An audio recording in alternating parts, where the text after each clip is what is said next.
Time చూస్తే 7:41 అయింది. బయట అయితే ఇంకా మంచు, అస్సలు మంచు కూడా పోవటం లేదు. అందుకనే ఇది ఒక స్మాల్ సైజ్ ఊటీ లాగా ఉందండి. అసలు స్వెటర్లు వదిలేటట్టే లేదు. మా గ్లీజర్ అయితే హ్యాండ్ ఇచ్చేసింది. అందుకు వేడి నీళ్ళు ఒకవైపు రైస్కి పెట్టేసినాను. చిత్రాన్నం కావాలంట టిఫిన్కి, లంచ్కి. సెకండ్ సాటర్డే అయినా స్కూల్ ఉంది. నిన్ననే బండలు గడిగేసుకొని, ఈరోజు దత్తాత్రేయుల జయంతి కదా, శుభ్రం చేసేసుకున్నాను పూజ గది అన్నీ. బయట అయితే కసువు నూకడానికి వెళ్ళినప్పుడు ముగ్గు పెట్టడానికి ఇంకా అసలైతే ఇంకా ఆ పక్క వ్యక్తి కనపడడు. ఇప్పుడైనా కొంచెం మీకు చూపిస్తుంటే 7:41 7:42కి అంతా కొంచెం క్లియర్ అయింది కొంచెము.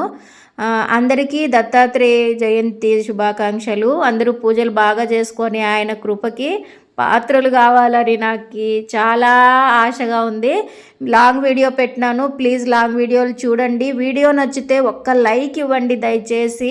పూజ నేను ఎలా చేసుకున్నాననే వీడియో ఉంది, చూస్తారు కదా, చూసి అట్లా వదిలేసిపోకుండా ఒక్క లైక్ ఇవ్వండి. ముగ్గు చూడండి, సొట్టలు బిట్టలు వేసేసినాను. చేతులు వణుకుతున్నాయి అన్నమాట. నా చేతులు వణుకుతున్న దానితో పాటు ముగ్గు కూడా వంకర టింకరగా వేసేసినాను అనమాట. అది విషయము. Thank you for watching. నమస్తే అందరికీ.